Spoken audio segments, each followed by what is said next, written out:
40 days 40 masters season 3 31వ రోజుకు చేరుకున్నాం. ఈరోజు ప్రతిరోజు చక్కగా మనం ఉదయాన్నే ప్రాతకాల ధ్యానం చేసుకుంటున్నాం. ఆ తర్వాత మనకు వచ్చినటువంటి సీనియర్ మాస్టర్ యొక్క అనుభవ జ్ఞానాన్ని విశేషంగా తీసుకుంటున్నాం. ఈ రోజు మనకు వచ్చారు ధ్యానరత్న సువర్ణ గారు చెన్నై నుంచి. సువర్ణ గారు 2004లో ధ్యానంలోకి వచ్చారు. 2004 ధ్యానంలోకి వచ్చినప్పటి నుంచి విశేషంగా ధ్యాన సాధన చేసి ధ్యాన ప్రచారం చేస్తున్నారు.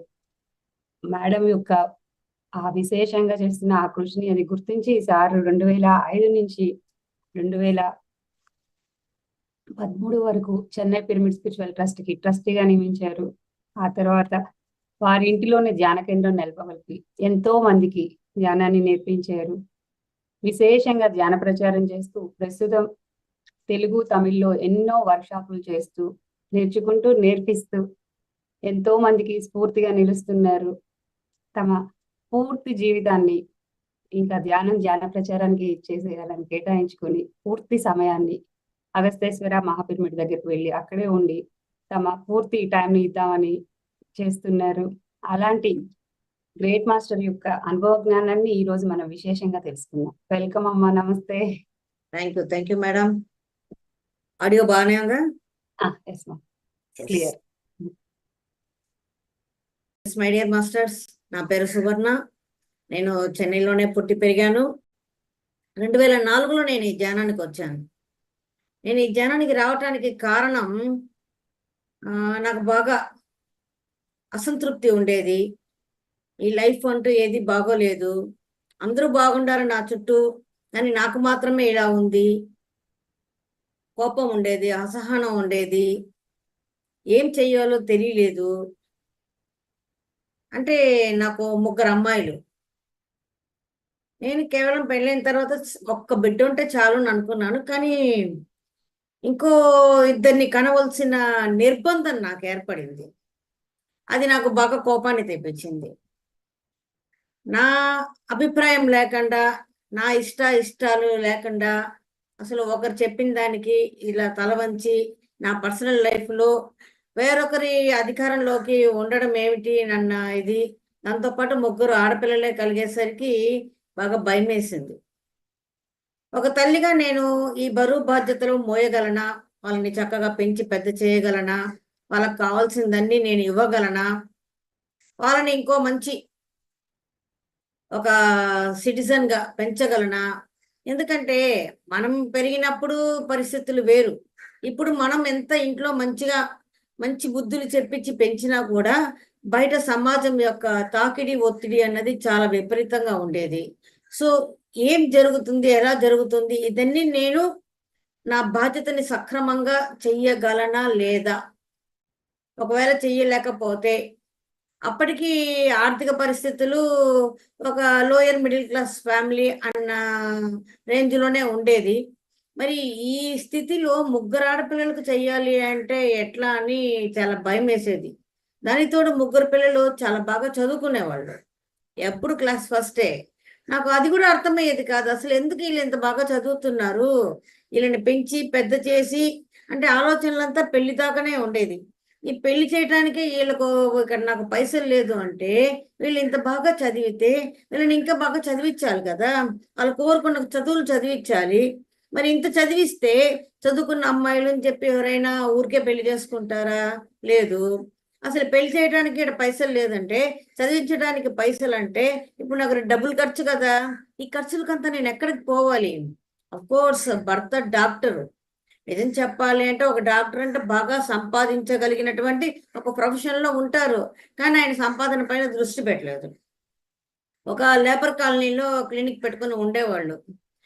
ఒకరిని చూస్తే 10 రూపాయలు 12 రూపాయలు వచ్చేది.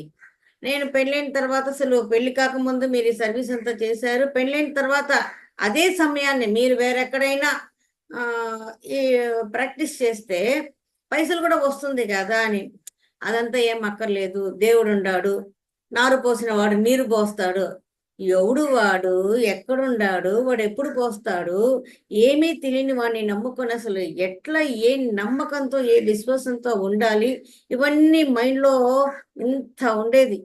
దాంతో కాస్త gastric trouble, ulcer, back pain, ఇలా అంతా రావడం మొదలెట్టింది. ఆ తర్వాత చిన్నదిగా ఏదో ఒకటి వస్తూనే ఉండేది. అంటే రోజు నేను పెయిన్ కిల్లర్స్ వేసుకుంటూనే ఉండేదాన్ని ఆ వయసులోనే. అది నాకు చాలా విసుగ్గా ఉండేది. రోజుకి ఒక్క టాబ్లెటే కదా వేసుకుంటున్నావు, అది నీ భర్త డాక్టర్ కదా, అసలు ఏమొచ్చినా ఏముందిలే, అంత వాళ్ళు చూసుకుంటారు అని. ఇంట్లో భర్త డాక్టర్ అయితే నా ఆరోగ్యం పైన నేను దృష్టి పెట్టకుండా అసలు పర్వాలేదులే మనకు ఫ్రీ కన్సల్టేషన్ ఉంది కదా అని చెప్పి మన అనారోగ్యం పాలవుతామా ఏంటి? నాకు అర్థం కాలేదు. అది నాకు బాగా అసహనాన్ని తెప్పించింది. ఏం చెయ్యాలో అర్థం కాలేదు. బాగా కోపం ఉండేది. ఎప్పుడు ఆలోచనలో నుంచి బయటికి రావడం ఎట్లాగో తెలియలేదు. ఇదన్నీ సైకోసోమాటిక్. నువ్వు బయటికి రా, బయటికి వస్తా అన్ని తగ్గుతుందంటే ఎలా బయటికి రావాలి నాకు తెలియలేదు. దీనికి ఒక సొల్యూషన్ లేదు. నాకు దేవుడి భక్తి, నమ్మకము వాళ్ళు చెప్పేంత ఇదిగా ఏమీ లేదు. సో ఇది ఇట్లా ఉండేటప్పుడు సరి ఆ, ఆయన ప్రాక్టీస్ చేస్తున్న ఏరియాలోనే అపోలో హాస్పిటల్ వచ్చింది. అక్కడికి అప్లై చేస్తాము, అట్లా కాస్త జీవితం బాగుపడుతుంది, పైకి ఎక్కుకుంటాము అని చెప్పి అనుకునేంతలో ఒక చారిటబుల్ ట్రస్ట్ హాస్పిటల్ వాళ్ళు అడిగారు. అంటే ఆఫ్ కోర్స్ ఆయన ట్రస్ట్ బోర్డులో ఉన్నారు. డాక్టర్ గారు మీరు చూసుకునేటట్టయితే ఇప్పుడు బాగా మనకు అవకాశాలు ఉన్నాయి, ప్రభుత్వం సహకరిస్తోంది, బ్యాంకులు డబ్బులు ఇస్తున్నాయి, మనం ఒక నర్సింగ్ హోమ్ పెద్దదిగా కడతాము, మీరు చూసుకుంటారంటే చెప్పండి కడతామని అడిగారంట. ఈయన కనీసం నాతో ఒక్క మాట కూడా చెప్పలేదు, వాళ్ళకి ఓకే చెప్పేశారు. అదేంటది ఇక్కడ రెస్యూమ్ రెడీ చేసి అపోలో హాస్పిటల్కి పోమంటే మళ్ళీ నువ్వు ఇంకొక ట్రస్ట్ బోర్డ్ హాస్పిటల్కి పోవడం ఏంటి? నాకు కోపం వచ్చి బాగా జగడం వేసుకున్నాను. ఒక 3 నెలలు మాట్లాడలేదు. కాబట్టి తను ఒక్క మాట చెప్పాడు, ఎప్పుడు పెద్దవాళ్ళు అక్కడ ఒక నర్సింగ్ హోమ్ కట్టేంతగా ఒక 2 గ్రౌండ్స్ పైగా ఒక స్థలం అంటూ ఇచ్చి వెళ్ళారు. నేను అంత ఇవ్వలేను, కనీసం నా వంతు సాయం ఏదైనా చేయటానికి వీలవుతుందేమో. నేను ఆ ట్రస్ట్ బోర్డులో ఉండి కూడా ఒక డాక్టర్గా వాళ్ళు నన్ను అడిగినప్పుడు నేను చేయకపోతే అది ఎట్లా న్యాయం ధర్మం అవుతుంది? నువ్వు ఎంతసేపు బయట వాళ్ళ న్యాయం ధర్మం ఆలోచిస్తున్నావా, కానీ కుటుంబ ధర్మం అంటూ ఒకటి ఉంది కదా, అస్సలు ఇక్కడ దేని గురించి పట్టించుకోకుండా ఉంటే మనం నలుగురికి మంచి చేస్తే ఆ మంచి మనకు కూడా వస్తుంది అంటే అసలు మనకు లేని మంచి మనం నలుగురికి చేస్తే ఆ మంచి ఎక్కడి నుంచి వస్తుంది? నేను లాజికల్ గా థింక్ చేసేదాన్ని. ఆయన చెప్పే మాటలు నాకు ఏది చెవికెక్కేది కాదు. పైగా నాకు ఎట్లా ఉంటుందంటే అదేదో చేతకాని వాళ్ళు చెప్పే మాటలుగా, పరిస్థితుల నుంచి పారిపోవటానికో లేదు దేన్నో మర్చిపోయి ఎక్కడో ఏదో చేసేయాలని చెప్పే ఉద్దేశంలో ఏదైనా చెప్తున్నారా అని చెప్పి నాకు అతని పైన బాగా కోపం ఉండేది. ఏం చేయాలని తెలియలేదు. రోజు రోజుకు కోపం పెరిగిపోతుంది. ఇంట్లో నేను పిల్లలతో కానీ ఆయనతో కానీ ఉండడం కానీ కాస్త టఫ్గానే ఉండేది. ఎవరైనా ఏమన్నా అడిగినా అమ్మ అంటే చాలు, ఏంటి ఎందుకు పిలిచావు? పిల్లల దగ్గరికి రావటానికి కూడా భయపడేవాళ్ళు. ఈయన చూసి సరే ఒక సైకియాట్రిస్ట్ చూపిస్తామని చెప్పి ఊర్లో మంచి సైకియాట్రిస్ట్ వాడిని వెతకడం ఆరంభించాడు. అది నాకు తెలిసేసరికి నిజంగానే నాకు భయం వేసింది. ఈ డాక్టర్లు ఏంది, ఈ మందులు ఏంది, ఈ సైకియాట్రిస్టులు ఏంటి అంటే యాజ్ ఏ డాక్టర్ ఫ్యామిలీగా సైకియాట్రిస్ట్ అంటే ఏంటో తెలుసు. వాళ్ళంత ముదనష్ట వాళ్ళు ఇంకెవరు ఉండరు. వీళ్ళ దగ్గరికి వెళ్తే కౌన్సిలింగ్లు అంటారు, అదంటారు, ఇదంటారు, మందులు ఇస్తారు, లైఫ్ లాంగ్ వాడాలి అంటారు. ఇంకా దాంట్లో నుంచి మనకు బయటికి రావడం అన్నదే చాలా కష్టంగా ఉంటుంది. నిజంగానే భయం వేసింది. వెళ్ళి దేవుడి దగ్గర, ఇదిగో నేను ఇంతవరకు నేను నిన్నేం అడగలేదు, నువ్వు ఇచ్చిన జీవితాన్ని నాకు ఇష్టం ఉన్నా లేకపోయినా నేను బతుకుతున్నాను, కనీసం ఇప్పటికైనా నాకు ఇది ఏది కాదు, నాకు డాక్టర్ వద్దు, మెడిసిన్స్ వద్దు, ఇది కాకుండా వేరే ఏదైనా ఉంటే నాకు చూపివ్వు అని చెప్పి వేడుకున్నాను. వేడుకుంటే మరుసటి రోజు టీవీ చూస్తున్నప్పుడు ఈ టెన్షన్స్ అవి పోవటానికి మెడిటేషన్ చేస్తే బాగుంటుంది అని చెప్పి ఒక పర్సనాలిటీ డెవలప్మెంట్ ఆఫీసర్ మాట్లాడుతూ ఉన్నారు. నిజానికి అందరికీ ఇది అవసరము. స్పోర్ట్స్ పర్సన్స్ కానివ్వండి, ఆఫీసులో ఉద్యోగం చేసే వాళ్ళు కానివ్వండి, ఏ రంగంలో ఉన్న వాళ్ళకైనా ఇది అవసరమే. వాళ్ళకి ఎంతో టెన్షన్ అన్నది ఉంటుంది, వాళ్ళకి మేము ధ్యానం నేర్పిస్తాము అని. ఓకే, నాకేదో మంచి మార్గం దొరికింది అని చెప్పి మరి చెన్నై కదా, ధ్యానం ఎక్కడ దొరుకుతుందో బాగా వెతికాను. పలా రకాలుగా ఉన్నాయి, ఏదేదో ధ్యానాలు ఉన్నాయి. ఒకటోటి చెప్తాడు. ఒకడేమో 7 రోజులు రమ్మంటాడు, ఒకడేమో 15 రోజులు రమ్మంటాడు, ఒకడేమో సెలవు పెట్టకుండా మధ్యలో ఒక్క రోజు కూడా గ్యాప్ లేకుండా, అంటే మీ ఇంట్లో ఏదైనా ఎవరైనా చనిపోయినా కూడా కానీ మన క్లాస్కి వెళ్ళాలంట, ఇలాగే చెప్పారు. అసలు ఏంది ఇది, అసందర్భంగా ఉంది. ప్రాక్టికల్ గా ఉండాలి కదా. ఒకరేమో రోజుకి 2 గంటలు రమ్మంటాడు, ఒకడేమో మార్నింగ్ టు ఈవినింగ్ రమ్మంటారు. ఇక ఫీజులు చూస్తేనా 350 నుంచి 15,000 వరకు ఉంది. అసలు ఇంత వేరియేషన్ ఎందుకు ఉంటుంది? ధ్యానం అన్నది ఒకటే కదా. ఏదో 350 అనేది ఒక 500 ఒక 1000 రూపాయలు సరే, కానీ ఇక్కడ 350 ఏంది, అక్కడ 15,000 ఏంది? నాకేం అర్థం కాలేదు, ఏం చెయ్యాలో తెలియలేదు. రెండోది, అంతంత దూరాలు వెళ్ళాలంటే అది వదలకుండా ప్రతిరోజు వెళ్ళాలంటే మరి నాకు ఇక్కడ 3 పిల్లలు, నేను వదిలేసి ఎలా వెళ్తాను? ఏది నాకు అందుబాటులో లేదు. ఇలా ఎత్తుక్కోవడానికే నాకు 10 నెలలు పట్టింది. దాంతో మళ్ళీ కోపం వచ్చింది. మళ్ళీ వెళ్ళి, ఒరే దేవుడా, నాకేం కావాలో అడిగాను, మెడిటేషన్ చెప్పి చూపించావు, అదేదో నేను ఎత్తుక్కుంటున్నాను, అది కూడా నాకు ఇవ్వటం లేదు. నువ్వు ఇవ్వనప్పుడు నువ్వు అసలు దేవుడు ఏంది? దేవుడు అంటే అడిగింది ఇవ్వాలి. అడిగింది ఇవ్వకుండా మాకేదో ఒక మార్గాన్ని చూపిస్తున్నట్టు చూపించి మళ్ళీ ఆ మార్గంలో మేము ప్రయాణం చేయడానికి వీలు కాకుండా ఇన్ని అడ్డంకులు పెడితే అసలు నన్ను కాదురా, నిన్ను చూపియాలి సైకియాట్రిస్ట్కి. నువ్వు నిజమైన సైకో. మాకేదో దొరకకుండా మేము అల్లాడుతుంటే, కుతకుతలాడిపోతుంటే మమ్మల్ని చూసి నువ్వు ఆనందిస్తావా ఏంది? ఇది ఇవ్వకపోతే అసలు నీకేంటి? నేనేమైనా అడిగానా? నేను రాజ్యాధికారాలు అడిగానా? 7 వారాల నగలు అడిగానా? ఇంకేమైనా పదవులు గిదవులు అడిగానా? ఏం అడిగాను? ఆఫ్టర్ ఆల్ జానం అది కూడా ఇవ్వలేకపోతే అసలు నిన్ను దేవుడు నిన్ను కొలవడం ఎందుకు? అసలు వేస్ట్ నా కొడుకు నువ్వు. అస్సలు పనికి మాలినోడి, నిన్ను అసలు అడగకుండా ఒక దండగా అని చెప్పి బాగా తిట్టేసుకున్నాను. అట్లా తిట్టేసుకుంటున్నప్పుడు మరుసటి రోజు మార్నింగ్, అప్పుడు కాస్త చెన్నైలో నీళ్ళ కష్టం ఉండేది, బయటకు వచ్చి నీళ్లు పట్టుకోవాలి, మేము ఫస్ట్ ఫ్లోర్లో ఉంటాము. అట్లా నీళ్లు పట్టుకుంటూ ఉన్నప్పుడు ఒకరు నాకు తెలిసిన 2 వాళ్ళ పిల్లలతోటి ఇంటి వైపు వెళ్తున్నారు. అప్పుడు గంట ఒక 5:30 ఉంటుంది. 5:30కు మగతోడు లేకుండా వీళ్ళు పిల్లల్ని వేసుకొని ఎక్కడికి పోయారు? పైగా ఇప్పుడు ఇంటి వైపుకి వెళ్తున్నారు. ఇంత అంటే అది నవంబర్ మాసం, అంత చిమ్మ చీకట్లు వీళ్ళకి ఏం పనులు ఉంటాయి అబ్బా? ఆడవాళ్ళకి ఈదులో పడి తిరుగుతున్నారు. అసలు ఏంటినని, సర్లే వాళ్ళు ఎవరో పోతున్నారు, నాకేంటి అంటే నాకు బాగా పరిచయం ఉన్న వాళ్ళే. నాకు లోపల ఏదో ఇది, అసలు ఎక్కడికి వెళ్ళి వస్తున్నారు వీళ్ళు? తెల్లవారితో ఆడవాళ్ళు, అది మగతోడు లేకుండా చీకట్లో ఎక్కడికి పోయి వస్తున్నారు కనుక్కోవాలి.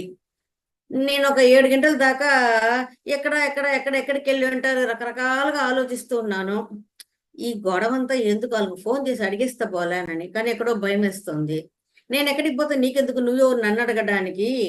మా ఇంట్లో నా మొగుడే నన్ను పంపించినప్పుడు నువ్వు ఎట్లా అడుగుతావు అని చెప్పి వాళ్ళు తిప్పి నాతో జగడం వేసుకుంటే ఇంక నా వల్ల కాలేదు. ఏదో అంటారే, ఇదేదో తెలుసుకోకపోతే నా పొట్ట పగిలిపోయేటట్టుంది, నా తల బద్దలయ్యేటట్టుంది అని. అందుకని ఫోన్ కొట్టి ఓ మాట అడుగుతాను, మీరేం అనుకోవద్దు, నన్ను తిట్టినా పర్వాలేదు, పొద్దున్నే మీరు ఈదులు వెళ్తుంటే చూస్తున్నా, అది పిల్లలతో వెళ్తున్నారు, అంత చీకట్లో ఎక్కడికి వెళ్ళి వస్తున్నారు మీరు అని అడిగితే, ధ్యానానికి వెళ్ళి వస్తున్నాము అని. ఏంది ధ్యానానికి వెళ్ళి వస్తున్నారు? ఎక్కడుందంటే పక్కనే ఉందండి, ఈ మధ్య పెట్టారు, మీరు కూడా రావచ్చు కదా అన్నారు. నేను దానికోసం మనం వెతుక్కుంటూ ఉన్నాను. నిన్ననే బాగా మనకు తెలిసిన భగవంతుడితో బాగా, అప్పుడు భగవంతుడు బాగా తెలుసుకుని అనుకుంటాము, ఆయనతో బాగా గొడవ పడ్డా నేను. ఈరోజు ఎట్లా చూపించాడా, సర్లే అని చెప్పి. కరెక్ట్గా నేను అడిగిన రోజు పౌర్ణమి. ఈ రోజు వస్తారా ధ్యానానికి అన్నారు. ఎప్పుడంటే రాత్రికి అన్నారు. ఏంది మొదలు పెట్టడమే రాత్రి, నేనైతే అస్సలు రాను. పైగా అక్కడ ఆ బిల్డింగు కాస్త లోపలిగా ఉంటుంది, బయటంతా పెద్ద గేటు, లైటింగ్ ఉండదు.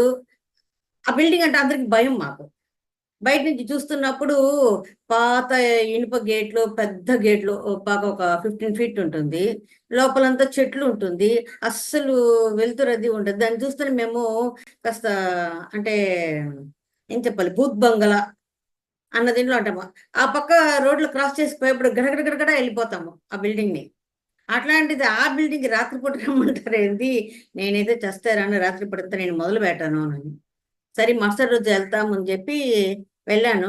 వెళ్ళేటప్పుడు బాగా ఆలోచనలు, ధ్యానం అంటే ఏంటి, ఆ పదం ఒకటే తెలుసును, ఏం చెయ్యాలి, ఎట్లా చెయ్యాలి, అసలు చేయడానికి నాకు వీలవుతుందా, వాళ్ళు ఏమేమి నేర్పిస్తారు, ఆ నేర్పించేదని నేను అర్థం చేసుకోగలనా, ఆ థియరీ ఎట్లా ఉంటుంది, ఆ ప్రాక్టికల్స్ ఎట్లా ఉంటుంది. ఎందుకంటే నాకు తెలుసు, అంటే ఒక టైలరింగ్ క్లాస్కి వెళ్ళే వాళ్ళు ఒక పుస్తకం తీసుకుపోతారు, అక్కడ బోర్డులో బాగా రాస్తారు, అవన్నీ వీళ్ళు రాసుకుంటారు, ఆ కటింగ్లు అవి ఎట్లా చెయ్యాలి ఏంటిని. ఒక టైలరింగ్ క్లాసుకు పోతేనే ఇంత క్లాసులు చెప్తారే, మరి ఇక్కడికి పోతే ఏం చెప్తారో ఏం చేస్తారో అది మనకు అర్థమవుతుందా అని ఒక భయంతోనే వెళ్ళాను. తీరా వెళ్తే ఇక్కడ కారిడార్లోనే ఒక ఆయన ఉన్నాడు. ఏంటి అన్నాడు. ఏదో ధ్యానం నేర్పిస్తారంట, ఈరోజే కొత్తగా వచ్చావా? అవునండి ఏంటని. ఏమీ లేదు అన్నాడు. ఏంది ఏమీ లేదా? ఇది ఏదో ఉంది, దీని ద్వారా నాకేదో లబ్ధి కలుగుతుంది, నేనెంతో ఆశతో వస్తే ఈయనేంది మొదటి మాట ఏమీ లేదు అంటాడు. అంటే అంటే అది ఒక ఊత పదం. ఏమీ లేదు అన్నది.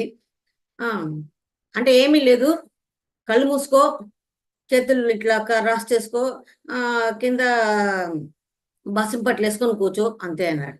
మీ శ్వాసను గమనించండి, ఆలోచనలు వస్తే కట్ చేయండి, తిరిగి శ్వాసనే గమనించండి అని. ఆయన ఏదో బుక్ చదువుకుంటున్నాడు, నేను ఇంకా అక్కడే ఉన్నాను. కాసేపు ఆయనకు తలపైకెత్తి ఏంటి ఇంకా పోలేదా అన్నాడు. నువ్వు చెప్పేది ఏదో మొత్తం చెప్పేస్తా, తర్వాత నేను ఒకసారితో పోతాను, నువ్వు నాకు ఇంతనే చెప్పి పుస్తకం చదువుకుంటాడు. అంతే అన్నాడు. ఏంది అంతేనా? నేను అనుకుని వచ్చింది ఏంటి, ఇక్కడ జరుగుతున్నది ఏంటి? నేను పెద్ద క్లాస్ రూము, బ్లాక్ బోర్డు, అక్కడ ఏదో నేర్పిస్తారు, రాస్తారు, మనం ఏదో నోట్స్ తీసుకోవాలి, ఇన్ని అనుకుని వస్తే ఆయన కేవలం కారిడార్లో నన్ను నిలబెట్టి ఒకే ఒక్క నిమిషంలో ఇదే ధ్యానం అని చెప్పాడు. అసలు ఏంది ఇది, ఏం అర్థం కాదు. అంతేనా అంటే అంతేనమ్మా, అంతే, ఇంకేమీ లేదు, వెళ్ళి ధ్యానం చేసుకో అన్నాడు. వెళ్ళాను, ధ్యానం చేసుకున్నాను. నాకైతే ఏమి అనిపించలేదు. అసలు ధ్యానం చేస్తున్నానా లేదా ఏమీ అర్థం కావటం లేదు. రోజు అది 5 to 6 ధ్యాన కేంద్రం, ఎర్లీ మార్నింగ్ రోజు వెళ్ళేదాన్ని. కాకపోతే నాకేం ధ్యానం పెద్దగా కుదిరేది కదా, అదే వీళ్ళలాగే 5:30కు హాయిగా వచ్చేసేదాన్ని. ఒకరోజు పట్టేసుకున్నాడు అక్కడ ఉండే ఆర్గనైజర్. రావడం ఏంది, పోవడం ఏంది, 5 to 6 అంటే 5 to 6 చెయ్యాలి కదా, అట్లా వెళ్ళిపోతారేంటి మధ్యలో అన్నాడు. మరి ధ్యానంలో కూర్చోబెడతారు, మేమేమో కళ్ళు మూసుకొని ఉంటాము, 6 గంటలు అయిందని మాకెట్లా తెలుస్తుంది అన్నాను. ఆ రోజు నుంచి అలారం పెట్టారు. ఈ అలారం మోగేంత వరకు ఎవ్వరూ అసలు లేవకూడదు, మేము చెప్పేంత వరకు వెళ్ళకూడదు రూల్ తీసుకొచ్చారు. సరే ఓకే. మరుసటి రోజు నుంచి అది ధ్యానం కుదిరిందో కుదరలేదో, డిస్టర్బెన్స్ గా ఉండిందో, అసలు చేస్తున్నానా లేదా ఏం అర్థం కాలేదు, వెళ్ళడం రావడం అంతే. ఇక అలారం కొట్టిన తర్వాత ప్రతి ఒక్కరిని అడగాలి, మీకేం అనుభవాలు అని. నాకైతే ఏమీ లేదు, కనీసం కలర్స్ కూడా కనబడదు. వాళ్ళందరూ ఈ రంగులు కనిపించింది అంటారు, ఆ మాస్టర్లు కనిపించింది అంటారు, అక్కడికి వెళ్ళామంటారు, ఇక్కడికి వెళ్ళాము, నన్నే. కానీ ప్రతి ఒక్కరు నన్ను ఎందుకు టార్గెట్ చేస్తారు అర్థం. ప్రతి ఒక్కరు మీకేంటంటే లేదు, బాగా కోపం వచ్చేది. ఇక్కడ నాకు భౌతిక జీవితంలో నాకు సరైన వసతి లేదు, స్టేటస్ లేదు, ఆర్థిక సంపత్తి లేదు, ఇక్కడ లేదు లేదు లేదు అని చెప్పి నేను ఇక్కడ ధ్యానానికి వస్తే ఇక్కడ కూడా లేదు నేనా? ఈ లేదు అన్నదని నేను ఎందుకు అసలు పొద్దున్నే రావడం, నాకు బాగా కోపం వచ్చేది. లేదు అన్నదే మన జీవితమా ఏంటి? లేదు అన్న పదం వింటే నాకు చిర్రెత్తుకు వచ్చేది. ఇక్కడ కూడా లేదు లేదు, మీకేం లేదా లేదు, బాగా గట్టిగా చెప్పేదాన్ని, కోపంగా చెప్పేదాన్ని. సరే పోనీ, లేకపోతే పోయింది. కానీ ఇట్లా అనుభవాలు వచ్చిన వాళ్ళు ఎవరైతే ఆర్గనైజర్ ఉన్నారో అడిగితే వాళ్ళకి చెప్పారు, అందరూ వచ్చి నన్ను అడిగేవాళ్ళు, నాతో చెప్పుకునేవాళ్ళు. మేడం, ఒక ఆయన కనిపించాడు, గడ్డం వేసుకొని ఉన్నాడు, అయితే ఆయన పత్రి సార్ కాదు, ఆయన ఎవరు అంటారు అని. మరి చూసింది నువ్వైతే నన్ను అడగడం ఏంటి, అతని ఎవడు అని చెప్పి నేనేం చెప్తాను. ఎందుకో నాకు అసంకల్పితంగా గురునానక్ అని చెప్పాను. ఎందుకు నేను 6వ క్లాసు హిస్టరీ పుస్తకంలో చదువుకున్నటువంటి అది జ్ఞాపకం వచ్చింది టక్కని, ఇంట్యూషన్ లాగా. వెంటనే గురునానక్ అని చెప్పాను.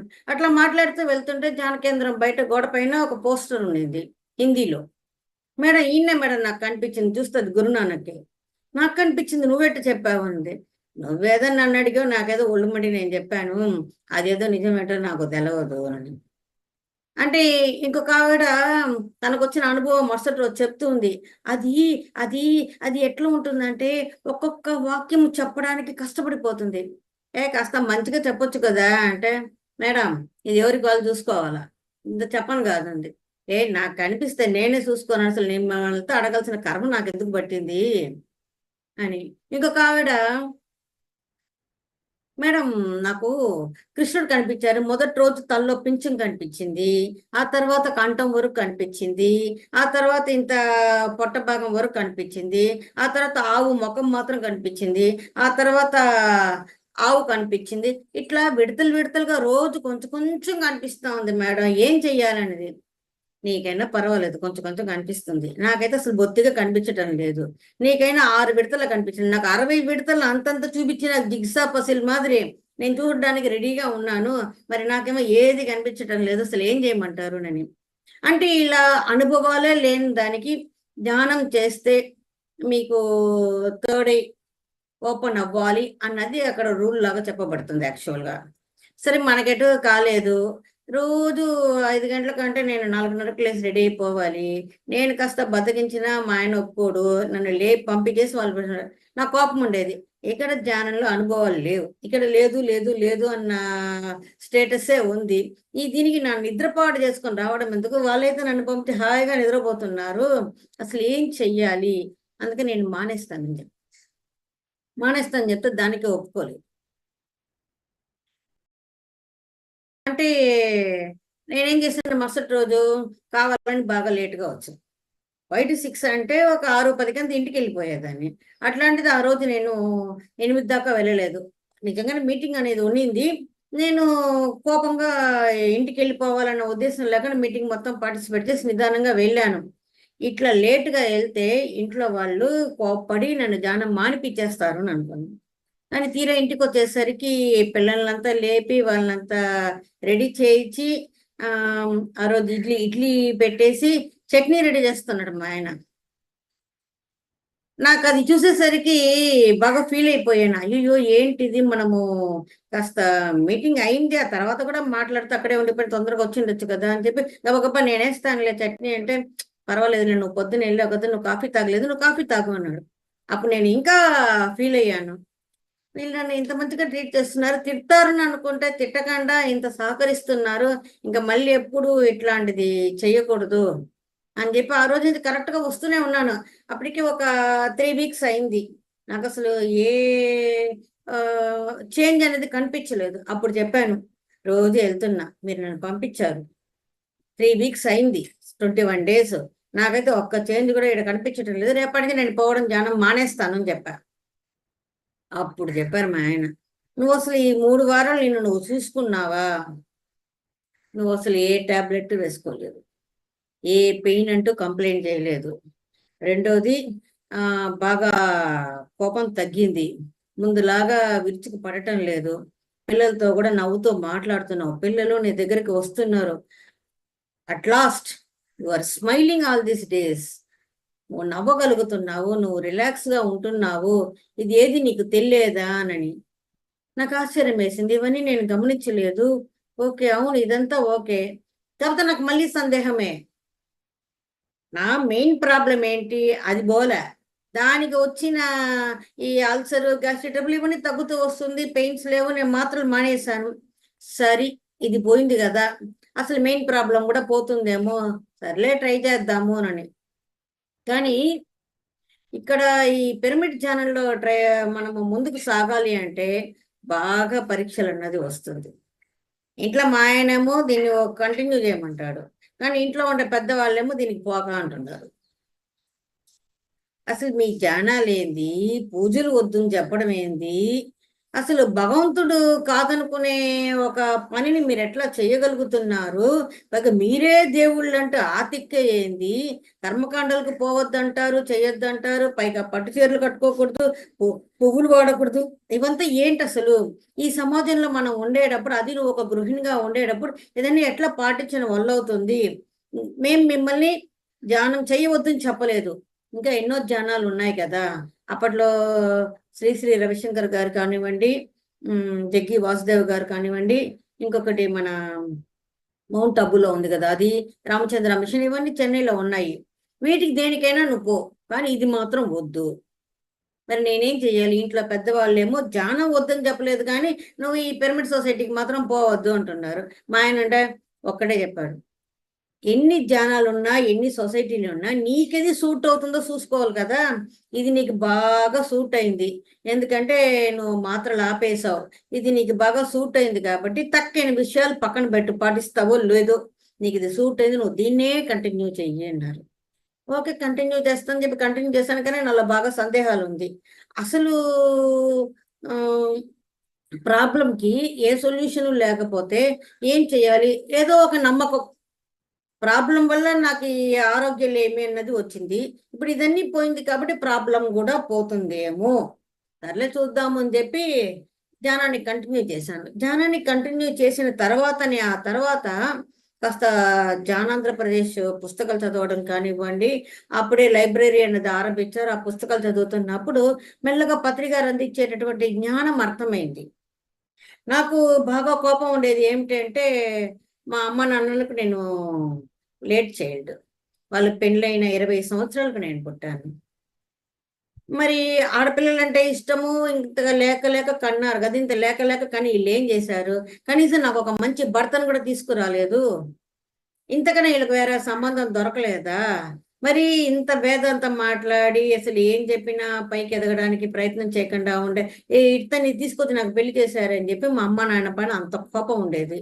తీరా ఇక్కడికి వచ్చిన తర్వాత నీ జీవితాన్ని నువ్వే ప్లాన్ చేసుకుంటావు, నీ భర్తని నువ్వే ఎంపిక చేసుకున్నావు, నీ పిల్లలు నిన్ను ఎంపిక చేసుకుని వచ్చారు అన్నది తెలిసిన తర్వాత, ఇదంతా కేవలం పత్రికారి బయోగ్రఫీ అంటే ఒక పుస్తకం వెనకాల ఉండింది.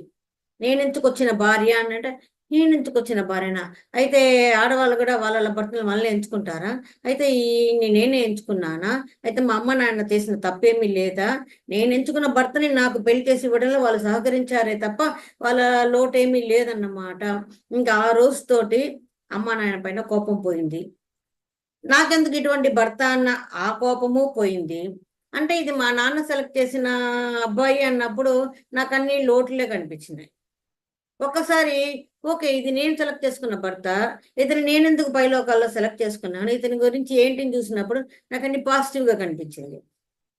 అంటే మంచివాడు, పెద్ద చదువులు చదువుకొని ఉన్నాడు, ఒక డాక్టర్ అయినా కానీ ఎటువంటి అలవాట్లు లేవు, కనీసం ఒక్క పలుకు కూడా వేసుకోడు. నేను లేకనే ఆయన సినిమాకి వెళ్ళడు, ఒక రెస్టారెంట్కి వెళ్ళరు. అంటే నేను సమ్మర్ హాలిడేస్ వచ్చినప్పుడు అమ్మ వాళ్ళ ఇంటికి 2 నెలలైనా వెళ్ళిపోతాను. ఆ 2 నెలలైనా ఆయన ఎక్కడికి పోడు, నేను లేకుండా గడప దాటడు. అసలు ఇంత మంచిగా ఉన్నాడు కదా, అంటే తక్కిన వాళ్ళలాగా ఇంతింత సంపాదించాలి, ఇంతింత చెయ్యాలి అని చెప్పి ఏదో మూట కట్టేసుకోవాలి అన్న ఉద్దేశాలు ఉండవు. కాస్త సర్వీస్ మోటివేషన్లోనే ఉంటారు. నేను అప్పటికి ధ్యానానికి రాకముందు ఎన్నో చెప్పేదాన్ని. ఆ, ఈ శాంపిల్ మందులంతా ఇస్తారు కదా, వాటినన్నింటిని అమ్ముకుంటారు డాక్టర్స్. మరి నీకు కూడా వస్తుంది, నువ్వు కూడా అమ్ముకోవచ్చు కదా అంటే, దానిపైన ఫ్రీ శాంపిల్ వేసింది, నాట్ ఫర్ సేల్ అని ఉంది. దాన్ని ఎట్లా అమ్ముకుంటారు? మరి అమ్మేవాడంతా అమ్ముకుంటున్నాడు కంటే వాడెవడో అమ్ముకుంటాడు, నేను అమ్మలేను. ఫ్రీ సేల్ అని వేసిన తర్వాత దాన్ని ఎట్లా నేను అమ్ముతాను, నేను అమ్మను. సరిపోని అందరూ కూడా యూజువల్లీ డాక్టర్స్ తమ తమ క్లినిక్స్ పక్కనే ఒక మెడికల్ షాప్ పెట్టుకుంటారు. మరి నువ్వు కూడా మెడికల్ షాప్ పెట్టుకోవచ్చు కదా. నేను మెడికల్ షాప్ పెట్టుకొని, ఎందుకు పెట్టుకోవు, ఇన్వెస్ట్ చేసేంత డబ్బులు ఉన్నాయి కదా, పెట్టుకోవచ్చు కదా అంటే, చాలా హెడేక్స్ ఉంటుంది, వాళ్ళు అనవసరంగా ఈ మందులు రాసివు, ఆ మందులు రాసివు. ఇప్పుడు వచ్చిన వాళ్ళకి మనము ట్రీట్మెంట్ ఇవ్వడం కన్నా కూడా మనకి ఇక్కడ మెడికల్ షాపులో ఏ ఏ మందులు ఇంకా స్టాక్స్ నిలిచిపోయాయో వాటినన్నిటిని మనం ఇవ్వాల్సి వస్తుంది, రాయాల్సి వస్తుంది, ఆ నిర్బంధం ఉంటుంది. నేను నా ప్రాక్టీస్ నేను చేయలేను, నాకు అదంతా వీలు కాదు, అవన్నీ చూసుకోవాలి, చాలా హెడేక్స్ ఉంటుంది, నేను అసలు చేయలేను. మీరు ఇక్కడ ప్రాక్టీస్ చేసి డబ్బులు సంపాదించారు, దానికి అనుబంధంగా ఏదైనా చేయమంటే అది చెయ్యరు. ఇప్పుడు మామూలుగా ఆయన జనరల్ సర్జన్, ఆపరేషన్ చేసేటప్పుడు కొన్నిటికి వచ్చి ఆయనే తెప్పిస్తాడు. అంటే ఫర్ ఎగ్జాంపుల్ హెర్నియా ఆపరేషన్ అనుకోండి, దానికి మెష్ వేయాలి, ఆ మెష్ వచ్చి ఆయనే హోల్సేల్ నుంచి తెప్పించావు. నువ్వు హోల్సేల్ నుంచి తెప్పించావు కదా, అది ఇక్కడ మెడికల్ షాప్లో ఎంత, దీనికి దానికి ఒక 1500 నుంచి 2000 ఉంటుంది. ఈ మెడికల్ షాప్లో ఎంత ఉందో అంతే రేటు వేయొచ్చు కదా. నువ్వు ఎక్కడి నుంచి తెప్పించావు, అది ఎక్కడి నుంచి, దాని ధర ఎంతో పేషెంట్లకు తెలియదు. వాళ్ళు ఏమన్నా విచారిస్తే మెడికల్ షాప్లో అడుగుతారు ఎంతండి అని, అదే రేటే నువ్వు చెప్తే ఆ మధ్యలో ఉండే 1000-2000 మనకు వస్తుంది కదా అంటే, అలా అంతా నేను చేయను. నేనేం ప్రాక్టీస్ చేస్తానో, నా కన్సల్టేషన్ ఫీజు ఏమిటో నేను అదే చేస్తాను. కానీ ఈ మధ్యలో ఈ కమిషన్ పెట్టుకుని ఈ పనులు ఇవంతా ఏమి చేయను. ఇవంతా ధ్యానానికి ముందు జరిగింది. అవన్నీ నాకు అసలు ఏంటి మనిషి, ఇతని నమ్మి ఈ 3 పిల్లలతోటి నేను ఎలా ఉండడం, ఎందుకు ఏదైనా ఒక సంపాదన మార్గాన్ని చూపిస్తుంటే ఏది నాకు వల్ల కాదు, నేను చెయ్యను, న్యాయాలు ధర్మాలు మాట్లాడతారు. మరి పెళ్లి చేసుకున్నప్పుడు 3 పిల్లల్ని కన్నప్పుడు కుటుంబ ధర్మానికి నువ్వేం చేస్తున్నావు అసలు అంటే, అంతా జరుగుతుందిలే. అసలు అంత జరుగుతుందిలే అన్న ఒక్క మాటతోటి నా కోపాన్ని నేను ఎట్టా తీసుకుపోవాలి ఏంటి నాకు అసలు ఏం అర్థం కాలేదు. అది నా ఇంత కోపానికి తల్లో ఇంత కోపం ఉండేది. ఆ కోపము ఇంకా తక్కినవి తీసుకొచ్చినాయి. అందువల్ల నేను అంత టెన్షన్గా ఉండేటప్పుడు అసలు డాక్టర్ దగ్గరికి తీసుకెళ్ళాలి, సైకియాట్రిస్ట్ కన్నా ఇది వచ్చింది. సో ఎప్పుడైతే పత్రికారి ధ్యానం మనకు అలవాటైందో, ఆయన జ్ఞానం అన్నది తీసుకోవడం మొదలైందో అన్నీ కూడా ఇక్కడ సక్రమంగానే జరుగుతుంది. కాకపోతే ధ్యానానికి వచ్చిన కొత్తలో చెప్పిన కొన్ని సూత్రాలు అస్సలు అర్థమయ్యేది కాదండి. నువ్వు ఆత్మ, ఈ దేహం అనిశ్చితం, ఆత్మే సత్యము, ఆత్మే నిత్యము అంటారు. ఆ సత్యము నిత్యమేదో కళ్ళకు కనిపించదు, కంటికి కనిపించే ఈ దేహం ఏమో అశాశ్వతము, అసలు దీన్ని పట్టించుకోవాల్సిన పని లేదంటారు. ఈ తిరకాసు ఏంటో మొదట్లో అర్థమే కాదు. హాయిగా నన్ను నేను చూసుకుంటున్నాను, నన్ను నేను తడుముకుంటున్నాను, ఇది నా దేహము, నాకు తెలుస్తూ ఉంది, ఇది కాదు నువ్వు అంటే దాన్ని ఎట్లా నేను కాదు అన్న దాన్ని నేనేం చెయ్యాలి అర్థం కాలే. కంటికి కనిపించిన ఆత్మ అదే నువ్వు అంటారు, అదేదో కంటికి కనిపించదు. ఇది మొదట్లో కొంచెం తిరకాసు అర్థమయ్యేది కాదు. ఆ తర్వాత చూసేదాన్ని బట్టి చూడబడేది ఉంటుంది. ఇది బొత్తిగా అర్థం కాలేదు. ఏంటి చూసేదాన్ని బట్టి చూడబడేది ఉంటుంది? నేను ఒక గులాబీ పువ్వును చూస్తున్నాను, ఈ తామర పువ్వును అనుకుంటే అదేమన్నా తామర పువ్వు అయిపోతుందా? అక్కడ ఏముందో నేను అదే కదా చూస్తున్నాను, మళ్ళీ చూసేదాన్ని బట్టి చూడబడేది ఉంటుంది అనేది అంటే ఇనిషియల్ స్టేజ్లో ఇది ఏది అర్థం కాదండి, అన్ని తిరకాసు లాగే ఉంటుంది. మూడోది, నీ గురించి నీకు తెలియదు కానీ నీ పక్క వాళ్ళకు తెలుస్తుంది. నా గురించి మొదట్లో నాకే తెలవాలి. అసలు నాకు తెలియనప్పుడు అసలు పక్కవాడికి ఏం తెలిసేది? నాకు అర్థం కాలేదు. ఇట్లా చాలా ఉండేది.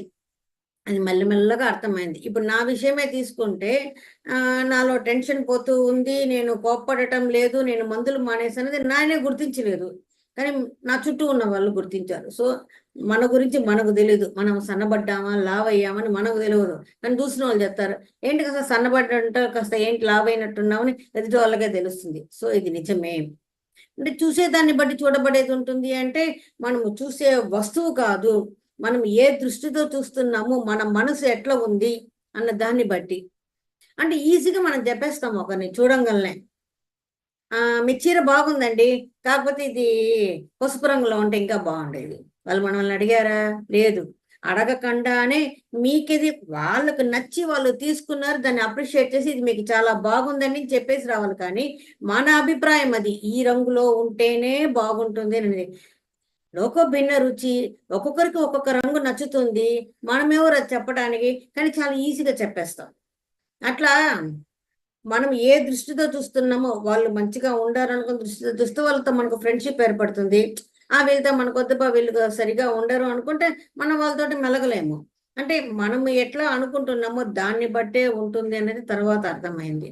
ఇకపోతే విగ్రహారాధనలు అది అర్థమైంది అనుకోండి, దాన్ని అయితే మానేశాను. కానీ ఈ పువ్వులు ఎందుకు వాడవద్దు అంటున్నారో నాకు అస్సలు అర్థం కాలే. కూరగాయలు పండ్లు వాడుకుంటున్నాము, అవే చెట్ల నుంచే వస్తాయి. అవి వాడినప్పుడు అదే చెట్ల నుంచి వచ్చే పువ్వులు ఎందుకు వాడకూడదు, దీన్ని మాత్రం ఎందుకు వద్దంటున్నారు అస్సలు అర్థం కాలేదు. అసలు ఎందుకు ఇలా చెప్పారు? అప్పటికే పత్రికారి పైన బాగా ఒక గురువు గారు అంటే నమ్మకము విశ్వాసం వచ్చింది, ఆయన నమ్మడం ఆరంభించాము.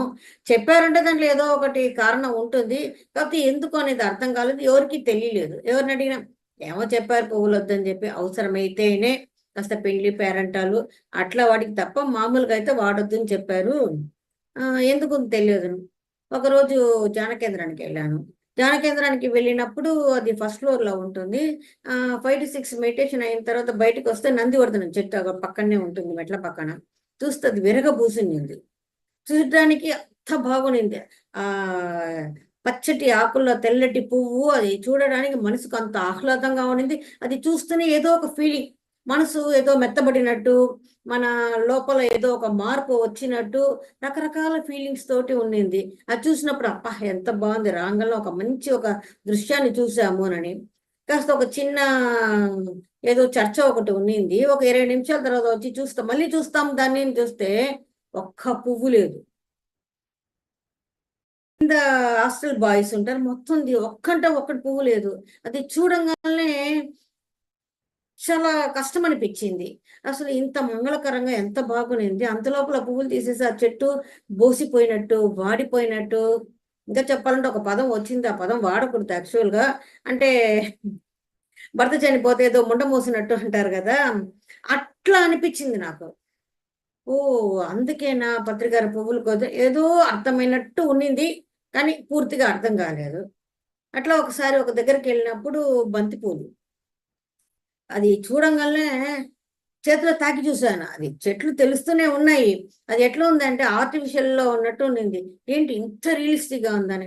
ఈ బొంద అది నిజం పువ్వులు, ప్లాస్టిక్ పువ్వులు మీరు చూసి చూసి చూసి ఇది నిజమా కాదని అంటున్నారు. నిజము.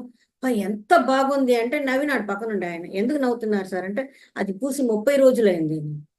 ఏంటి 30 రోజులైంది ఆ పువ్వులు పూసి, అంత తాజాగా ఉంది ఏంటి అంటే, అవును, దాని లైఫ్ 90 డేస్, ఇంకొక 2 నెలలు కూడా ఉంటుంది అది. అప్పుడు అర్థమైంది పత్రికారు ఎందుకు పువ్వులు పోయకూడుతున్నారు. పండ్లు కాయగూరలు అంటే మనం తినడం కోసం, మనకు ఆకలి అనేది ఉంది, ఆ ప్రకృతి మనకి ఇచ్చింది, మనం తింటున్న పువ్వులు అది ఆకలి కోసం కాదు, కేవలము అందం కోసం, ఇంకా వేరే ఏదో దేనికోసమో భగవంతుడికి సమర్పించాలి, పూజలు చేయాలి, వాటి కోసము. అది ఆ చెట్టుకే ఉంటే కొన్ని రోజుల పాటు ఉంటుంది. ఎప్పుడైతే మన చెట్టు నుంచి తీసేసామో దాని ప్రాణ సుఖం అక్కడే పోతుంది. దాన్ని దారమేసో నారేసో కట్టామో అంటే దండగా, అది పూర్తిగా చచ్చిపోతుంది. కేవలము మన తలలో పెట్టుకోవడానికి ఇంకా దేనికోసమో దాన్ని మనం హరిస్తున్నాము. పైగా మనము హరితము హరితము అని చెప్తున్నాము. ఆ గ్రీనరీ చూసినప్పుడు మనలో కలిగిన మార్పు, అది పూల చెట్లలో చూసినప్పుడు కలిగిన మార్పు ఇంకా 3 రెట్లు అధికం. అందుకే ఎక్కువగా మనము ఈ ఉద్యానవనాలు వాటిని పెంచడము. ప్రతి ఇంట్లో చూడండి, ఏదో ఒలైనంత వరకు కాస్త పూల తొట్లు అనేది పెట్టుకొని ఉంటారు.